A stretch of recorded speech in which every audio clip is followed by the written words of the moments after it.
مێجارسۆن و زمانی کوردی خزمەتکردنی زمانی خۆت وەک فەرزێکە و ئەرکێکی ئەبەدیە بەسەرشانتەوە، بەڵام خزمەتکردن بە زمانی نەتەوەیەکی تر ئەم توانایەک و ئەم عەشقێکی گەورەی پێویستە.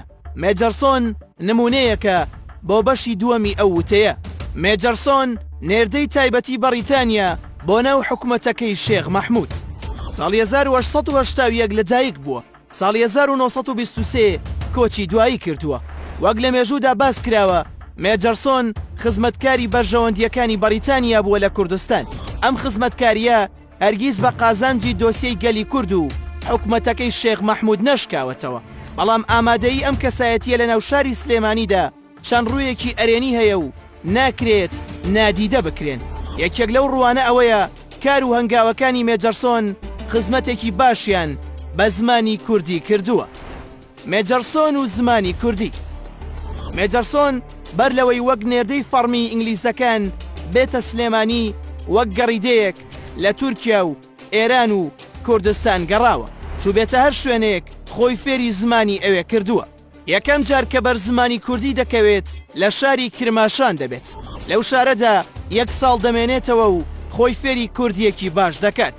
ئامانج لەم کارەی هاتنی دەبێت بۆ هەڵەبجە و سلێمانی. کاتێک مێجارسۆن ڕوو دەکاتە هەڵەبجە، لەوێ ماڵی عادیلە خانم بۆمانەوە هەڵدەبژێرێت، چونکە ئینگلیزەکان بە عادیلەخانیان وتووە شاژنە بێتاجەکەی شارە زوور. بەڵام مێجارسۆن وەک ئینگلیزێک خۆی ناناسێنێت، بەڵکو وەکو فارسێک کە کوردیەکی باش دەزانێت دەڵێت ناوم میرزا غوڵام حوسەینی شیرازیە. هەرەمەش وا دەکات لەو قۆناغی ژیانیدا مێجارسۆن وەک سیخوڕێک ناوی ببرێت. ڕێکوپێکی زمانە کوردیەکەی وا دەکات زۆر درەنگ گومانی لێ بکەن و کەسایەتی ڕاستیەکەی ئاشکرا ببێت. مانەوەی مێجارسۆن لە هەڵەبجە و سلێمانی وای کرد کە کوردیەکی پارە و قسە بکە و بنووسێت. دیارە لە پاڵەمەدا خۆشەویستیەکی شاراوەی زمانی کوردی لە دڵی مێجارسۆندا هەبووە کە هەنگاوەکانی دواتری لە خزمەتی ئەم زمانەدا پیادە کردووە. دوای دامەزراندنی حکومەتەکەی شێخ مەحموود، مێجارسۆن بە فەرمی کرا بە حاکمی سیاسی سلێمانی. بۆ یەکەم جار چاپخانەی هێنایە شاری سلێمانی و 4 ڕۆژنامە بە بەردەوامی بەم چاپخانەیە چاپ دەکرێن. هەر پابند بەمەوە مێجارسۆن کۆمەڵێک ڕۆشنبیری سلێمانی کۆ کردەوە و ڕۆژنامەی پێشکەوتنیان لە ساڵی 1920دا چاپ کرد. ئەوەی گومان لەم لایەنە ئەرێنیەدا ناهێڵێتەوە ئەو گۆشەیە بوو کە لە ڕۆژنامەکەدا تایبەت کرابوو بە زمانێکی ڕێکوپێک و پاراوی کوردی. مێجارسۆن دەیوت هەر کەس بتوانێت بە کوردیەکی پارا و وتارێک بۆ ئەم گۆشەیە بنووسێت 20 ڕوپیا خەڵات دەکرێت. ئەم ڕۆژنامەیە و چاپەمەنیەکەی مێجارسۆن یەک قۆناغی نوێی بۆ زمانی کوردی هێنایەکایەوە و زمانەکەمان ئەو شێوەی ناوی ڕۆژنامەکە کە پێشکەوتن بوو پێشکەوتنی بەرچاوی بەخۆیەوە بینی. هەروەها یەکێکتر لە کارە دیار و گرنگەکانی کۆکردنەوە و چاپکردنی دیوانی مەحوی بوو کە تا ئەو کاتە چاپ نەکرا بوو. ئەم کارەشی دوای ڕاوێژکردن بە شاعیری دیار عەلی کەمال باپیر ئاغا ناسراو بە کەمالی کرد. بەڵام مێجارسۆن لە ڕووی نەتەوەییەوە زۆر دژی بیری نەتەوەیی بوو لە لای کوردەکان. بەردەوامیش هەوڵی سەرکوتی ئەو بیرەی داوە.